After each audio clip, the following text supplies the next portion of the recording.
ఆకాశ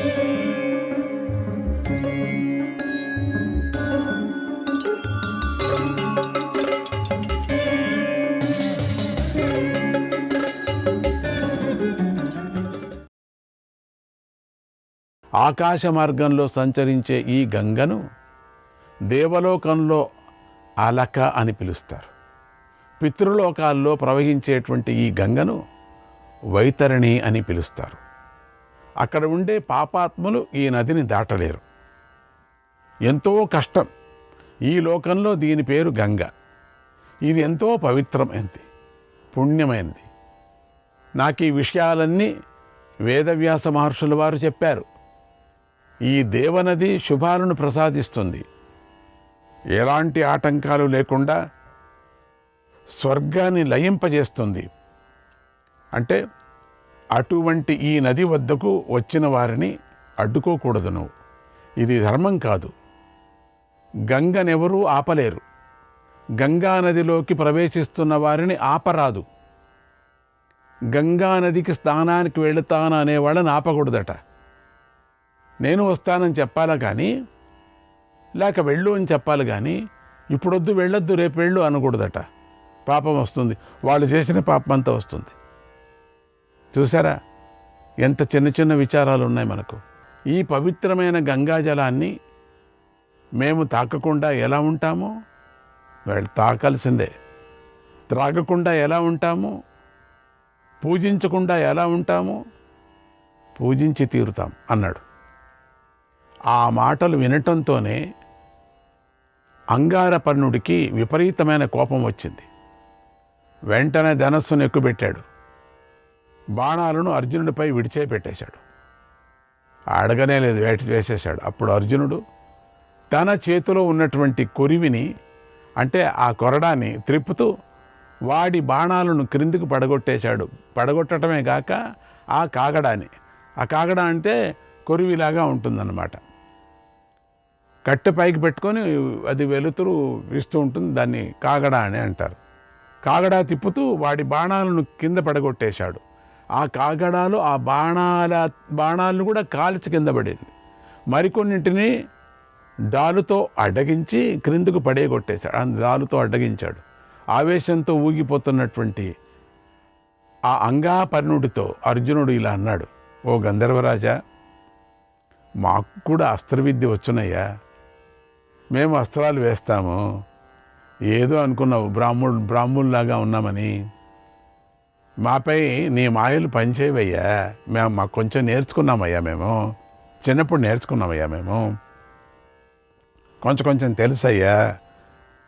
అక్కడ కొంచెం జోక్ చేశాడు అర్జునుడు. కొంచెం తెలుసయ్యా అన్నాడు. మహావీరుడు ఒక్కడే జగత్తులో. అటువంటి వాడు ఈ మాట అంటున్నాడంటే యోచన చేయండి. కొంచెం తెలుసయ్యా అంటు. ఒకవేళ నీ మాయ ప్రయోగిస్తే అది నురుగులాగా వెంటనే కరిగిపోతుంది. చూసుకో. మానవుల కన్నా గంధర్వులు శక్తిమంతులు అని నాకు బాగా తెలుసు.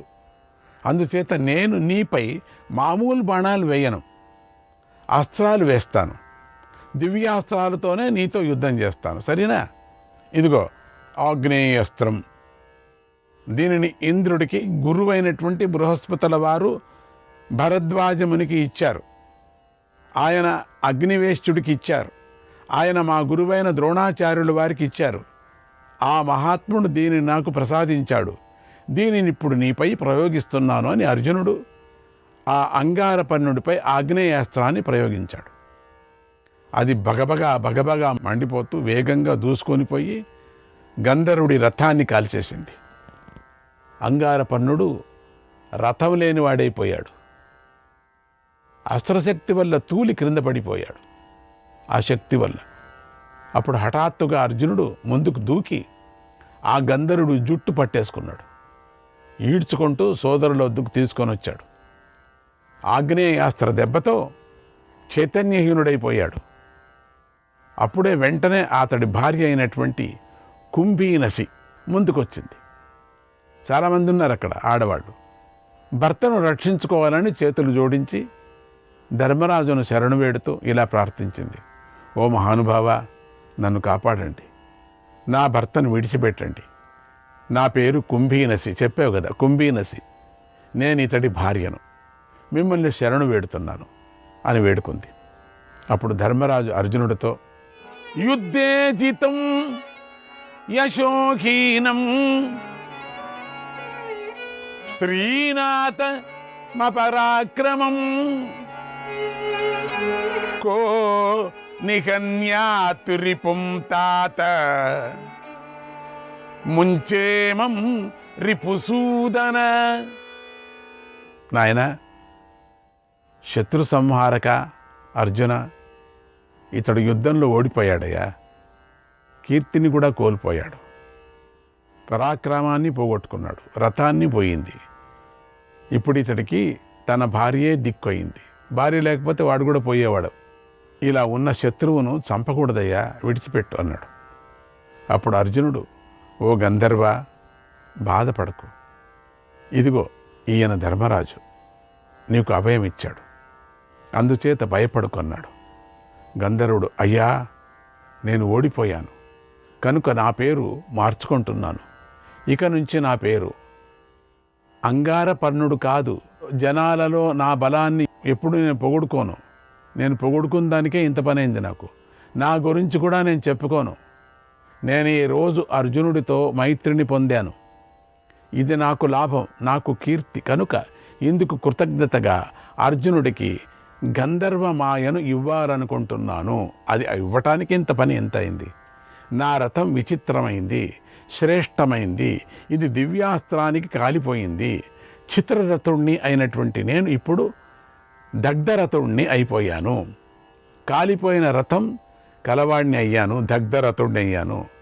గతంలో నేను నా తపశ్శక్తితో చాక్షుషీ విద్యను పొందాను, ఇప్పుడు ఆ విద్యను నాకు ప్రాణదానం చేసినటువంటి ఈ మహాత్ముడికి ఇస్తున్నాను. ఇతడు శత్రువును పరాక్రమము లేనివాడిగా బలహీనుడిగా చేశాడు, శత్రువు శరణు కోరిన వెంటనే ప్రాణదానం కూడా చేశాడు. అటువంటి ఈ అర్జునుడు అన్ని శుభాలు పొందటానికి అర్హుడయ్యాడయ్యాడు, యోగ్యుడు. ఈ చాక్షుషీ విద్యను పూర్వము మనువు సోముడికి ఇచ్చాడు, సోముడు విశ్వావసుకి ఇచ్చాడు, విశ్వావసు నాకిచ్చాడు. ఇది గురువు దానం చేసిన విద్య, ఇది దుర్జనుడికి చేరితే నశిస్తుంది. ఇలా ఈ విద్య గురు పరంపరంగా లభించింది. దీని ప్రభావాన్ని కూడా చెబుతున్నాను విను. ఈ విద్యతో ముల్లోకాల్లోనటువంటి వస్తువుల్లో దేనినైనా సరే ఏ రూపంలో చూడాలనుకుంటే ఆ రూపంలో చూడవచ్చు. ఏదైనా ఒక వస్తువుని నాకు ఈ రూపంలో కావాలంటే ఆ రూపంలో కనపడుతుంది అది. అటువంటి విద్య, ఈ విద్య పొందాలంటే 6 మాసాలు ఒంటికాలిపై నిలిచి తపస్సు చేయాలి. అలా తపస్సు చేసిన వాడికే ఈ విద్య లభిస్తుంది. ఓ అర్జున, విధి విధాన ప్రకారంగా ఈ తపస్సు చెయ్యకపోయినా నేను నీకు ఈ విద్యను ప్రసాదిస్తున్నాను. ఈ విద్యా కారణంగానే మేము మానవుల కన్నా గొప్పవారం అయ్యాం. దేవతల్లో సమానమైన ప్రభావం కలిగి ఉన్నాం. మేము దేవతలతో సమానంగా శక్తిని ప్రదర్శిస్తున్నాం మేమంతా. అర్జున, నీకు నీ సోదరులకు ఒక్కొక్కరికి 100 చొప్పున గంధర్వజాతి గుర్రాలను కానుగ్గా ఇస్తున్నాను. 100 వాటిని దేవతలు గంధర్వులు వాహనాలుగా ఉపయోగిస్తూ ఉంటారు. ఎప్పుడు కావాలన్నా అప్పుడు వస్తాయి. అవి మహావేగం కలివి, దివ్యవర్ణం కలివి. అవి అవసరాన్ని బట్టి బక్కచిక్కిపోతాయి, బలిష్టాలైపోతాయి, ఉన్నట్టుండి బక్కచిక్కిగా కనపడతాయి. అవసరాన్ని బట్టి మాయ ప్రదర్శిస్తాయి. అవి ఎదురు జీవికి అయినటువంటి శత్రువుని మన్ను తినిపిస్తాయి. అవి అటువంటి గుర్రాలు ఇస్తున్నాం. పూర్వం ఇంద్రుడు వృత్రాసురుణ్ణి వధించేటువంటి సమయంలో వృత్రుడి తలపై పడేటట్లుగా వజ్రాయుధాన్ని ప్రయోగించాడు. అప్పుడు వజ్రాయుధం వృత్రుడి తలకు తగిలి 10 పెద్ద ముక్కలైపోయింది, 100 చిన్న ముక్కలే అయిపోయింది కూడా. అప్పటి నుంచి ఆ వజ్రాయుధపు ముక్కలను దేవతలమైన మేము ఉపాసిస్తున్నాం. లోకంలో ఉన్నతమైనటువంటి కీర్తి, ధనం మొదలైనవన్నీ ఆ వజ్రాయుధ స్వరూపాలే అయి ఉన్నాయి. వజ్రపాణిర్ బ్రాహ్మణ స్యాత్ క్షత్రం వజ్రరథం స్మృతం వైశ్యా వై దానవజ్రాశ్చ కర్మ వజ్రాయ వీయసః. బ్రాహ్మణుడికి కుడి చేయి వజ్రం వంటిది, క్షత్రియుడికి రథం వజ్రం వంటిది, వైశ్యుడు చేసినటువంటి దానం వజ్రంతో సమానమైనది, శూద్రుడికి పనియే వజ్రం వంటిది. క్షత్రియుడికి వజ్రం రథం కాబట్టి, ఆ రథానికి అంగాలు అశ్వాలు కాబట్టి వాటిని చంపకూడదు. గంధర్వ దేశానికి చెందినటువంటి అశ్వం రథాంగాలైనటువంటి అశ్వాలకు జన్మ ఇచ్చింది. అందుచేత అశ్వజాతిలో అవి శూరుల క్రింద లెక్క. నేను కానుగ్గా ఇస్తున్నటువంటి ఈ గంధర్వ జాతి గుర్రాలు రంగు మార్చుకుంటాయి, వేగాన్ని అదుపులో ఉంచుకుంటూ ఉంటాయి, తలుచుకోగానే చెంతకు చేరుతాయి, మీ కోరికలు తీరుస్తాయి అన్నాడు. అవంత ముందుకు ఉపయోగపడుతున్నాయి అర్జునుడికి. అర్జునుడు, ఓ గంధర్వరాజా, నువ్వు ఇష్టపడి ఇవ్వాలనుకుంటున్నావా, లేదా ప్రాణాలను రక్షించుకోవాలని ఇవ్వాలనుకుంటున్నావా? ఏమైనా కానీ నాకు విద్య, ధనం, శస్త్రాలను ఇవ్వాలనుకుంటున్నావు. ఆ శస్త్రాలన్నీ కూడా నాకు ఇవ్వాలనుకుంటున్నావు. అది నాకిష్టం లేదు అన్నాడు. అప్పుడు గంధర్వుడు, ఇదేంటి ఇట్లనేశాడు? అప్పుడు గంధర్వుడు అంటున్నాడు, సంయోగో వై ప్రీతికరః మహత్సు ప్రతిదృశ్యతే.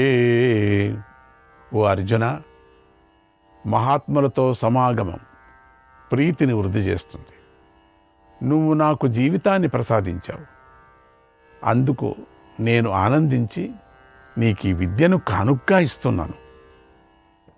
దీనికి బదులుగా నేను నీ నుండి ఆగ్నేయాస్త్రాన్ని గ్రహిస్తాను. ఇది మన స్నేహాన్ని శాశ్వతంగా నిలుపుతుంది, మన బంధం దృఢంగా నిలిచిపోతుంది అన్నాడు.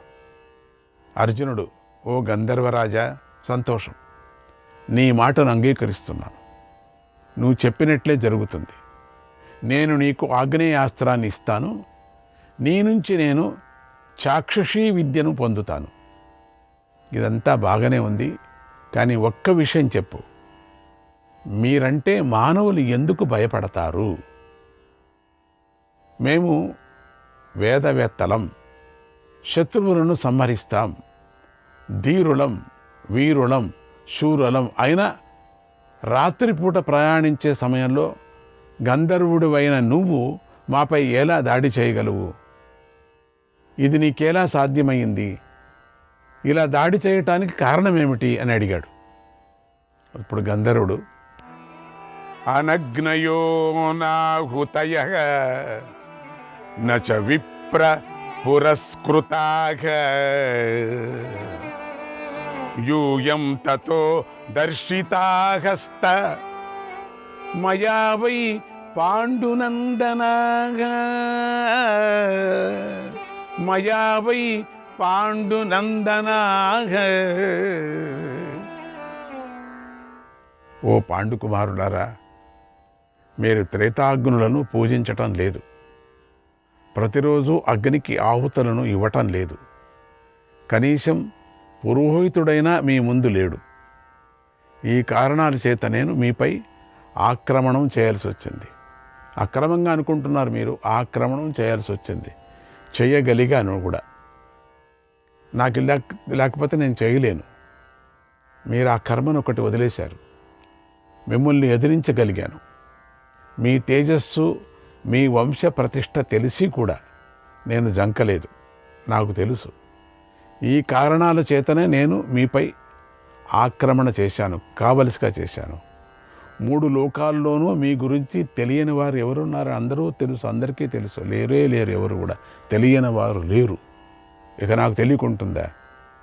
మీరు గుణ సంపదతో విశాలమైన కీర్తిని పొందిన్నారు. అదిగాక నా గంధర్వుడికి నాకు తెలీదా? మిమ్మల్ని చూస్తానే నేను కనిపెట్టేశాను. కురువంశ యశస్సును యక్షులు, రాక్షసులు, గంధర్వులు, పిశాచాలు, నాగులు, దానవులే గానం చేస్తూ ఉంటారు. మీ పూర్వీకుల గుణగానాలను నారదుడు మొదలైనటువంటి దేవమునులు గానం చేస్తుంటే నేను విన్నాను, నాకు తెలుసు.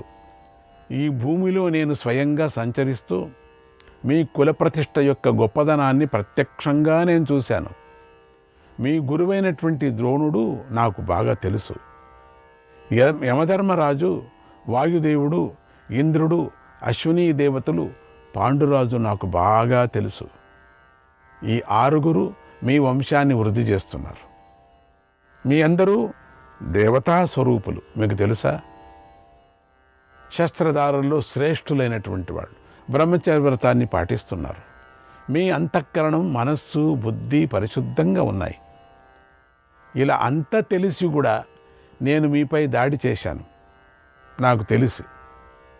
తన బాహుబలాన్ని నమ్ముకున్నటువంటి ఏ మగవాడు కూడా స్త్రీల సమక్షంలో అవమానించబడటాన్ని సహించలేడు, తట్టుకోలేడు. స్త్రీలతో కలిసి ఉన్న నేను అలాగే తట్టుకోలేకపోయాను. క్షణం కోపం వచ్చింది నాకు, అంతే. నా స్త్రీలతో కలిసి నేను విహరించేటప్పుడు మీరు వచ్చారని కొంచెం కోపం వచ్చింది నాకు, అంతే. లేకపోతే మీ సంగతి నాకు తెలీదా? అసలు రహస్యం ఏమిటంటే, మా బలం రాత్రి సమయాల్లో బాగా పెరిగిపోతూ ఉంటుంది. ఆ కారణం చేత, స్త్రీలతో కలిసి ఉండటం చేత నాలో క్రోధావేశం కలిగింది. యుద్ధంలో నువ్వు నన్ను జయించటానికి కూడా ఒక కారణం ఉంది. ఆ సంగతి నీకు చెబుతున్నాను విను. బ్రహ్మచర్యం శ్రేష్టమైన ధర్మం, అన్నిటికన్నా పెద్ద ధర్మం. అది నువ్వు పాటిస్తున్నావు. అది నీ యందు స్థిరంగా ఉంది. ఈ కారణం వల్లనే నువ్వు నన్ను ఓడించగలిగావు. కామాసక్తుడు అయిన మరొక క్షత్రియుడు ఎవడైనా సరే రాత్రి సమయంలో నాతో యుద్ధం చేస్తే అతడు ప్రాణాలతో ఉండేవాడు కాదు. నేను అతడి ప్రాణం తీసేవాడిని. ఇప్పుడు కొన్ని ఉపాయాలు చెబుతున్నాను విను. కామాసక్తి గల క్షత్రియుడు బ్రాహ్మణుణ్ణి ముందు పెట్టుకొని యుద్ధం చేస్తే ఏ ప్రమాదము ఉండదు. అతడిని ఎవరు ఏమీ చేయలేరు. అతడు రాక్షసులను జయిస్తాడు. అది ఆ పురోహితుడి వల్ల అతడికి సంక్రమించే శక్తి అని తెలుసుకో. శ్రీకృష్ణాయ పరమాత్మనే నమః.